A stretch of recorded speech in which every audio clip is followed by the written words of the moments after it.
And so now while we're on in the conversation of tools and workflow and how you would create that, what are you currently using in order to make those moments? And there's a myriad of tools. I think Pro Tools has become the standard within the post community.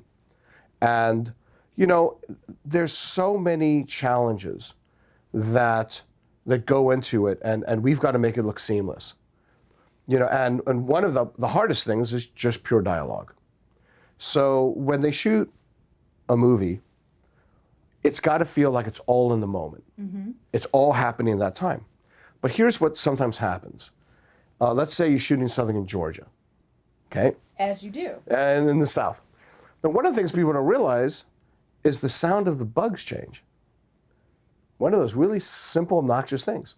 So what happens is that you shoot something in the morning, then you shoot it in that nice, warm afternoon, and then you shoot it in the evening because the lights are still there. They'll make the lighting look.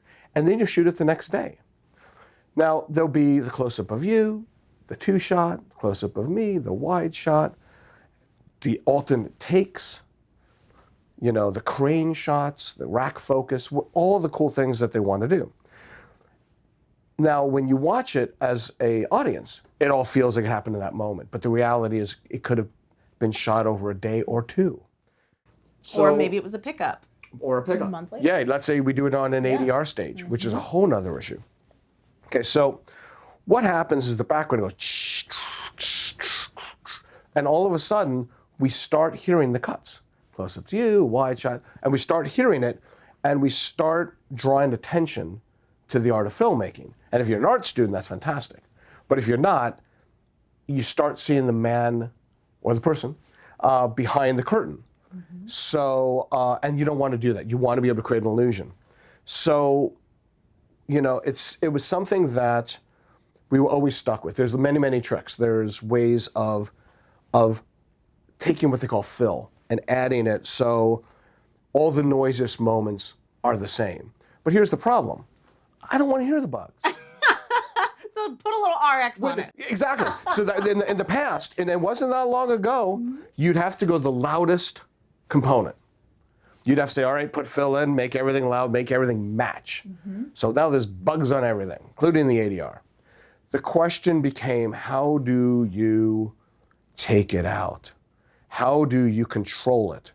There used to be very expensive programs, and it was like a minute a day at best that we used to do, and tools for it. And for the common editor, it just wasn't available. The mixers tried to use EQ, and it was always one of those, it's as good as it's going to get. It's not going to be great, but, or let's say an actor or an actress, while they're getting into the part, hits their chest and hits the microphone. And a big, or, they're trying to save their performance, so when they do run-throughs, they're talking like this. And then when they do the part, they're screaming and they got all that emotion because they're doing the scene. And the poor audio mixer is Deaf. Well, it's also like, distorting and oh my God, I'm overloading, and you do the best you can. I spent a little time as a boom operator, so I understand this. And you get the best you can. So here are these things that we have to do ADR, it's not going to work. One of the great things, and I think that's changed the dialogue business, is RX, an isotope. And what it did is it allowed us to have a tool that did a couple things. We can control noise, and there's a lot of people who have tried that, and I'll go back to one thing they did specifically, which was great. First thing is I could take out distortion, which is basically a square wave. I can round it off. So they got declipper, they got declicker if there's any clicking, which isn't as much in post, more towards the record side for literary records, but it does work in where people are popping. Yep. Declicker helps. Now the thing is, everybody edits full frequency, which means if you want to make a cut, it's along all the frequencies. What RX allowed us to do was to start editing like we normally edit via frequency, not via full range. So if you wanted to make a cut, so now say, well, the crickets are at a certain frequency. And I like it. I just want to kick it back a little bit. I can choose that frequency, isolate it, understand it, and either take it out or lower it. Now, all of a sudden, let's say we're doing a period piece and an airplane flies over it, but you got that performance. Like when we were doing, when I was doing American Beauty, I would have loved RX. We didn't have it. And there was a part where Sam really believed in the scene, as rightfully so. He's just a genius. And these actors, he got these actors to a place where when we tried to ADR them, they couldn't go back. So there was an area at one point where the two girls were smoking in school, and they were kind of like trying to get away. And I went to Sam, and I'm hearing what sounded like a riot, like a war was going on. And I thought there was bleeding from another transfer. I didn't quite understand what I was hearing. So I went to him and said, "What is that?" And he goes, "Oh, there was a soccer game on the other side of the building.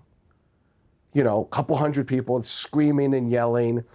And we're all like, mortified. Yeah, like I said, well, we got to ADR it. So we ADR it. And, there was something about the performances the girls gave at that period they just couldn't get back to. So he's like, "Look, I get it. I think performance is more important. As long as I can understand the words, I want to try to keep it." So I brought on 3 EQs and all sorts of little tricks that I knew at the time, inverting phase and by a frequency and all these weird little tricks. And we got it pretty darn good. However, now I wouldn't have those problems, yes. So now I can do so much more than I did in the day. And what it does is it helps us to preserve that performance. And I think that is, I love technology. I love the tools that what I couldn't do yesterday, I can do today. Right. And I think RX has become the gold standard, I guess, for that kind of work. Everyone's got it. Everyone uses it, and I think that Isotope and RX, that name has become unanimous or synonymous, or whatever. So, pick up a word. Yeah. Both. I like to make up words, because I like the sounds of them. Put a little RX. But what's interesting though is then, I've always known Isotope for RX and mastering. And what's interesting is, and then it's just a brilliant company because their algorithms and what they do is so well, so good.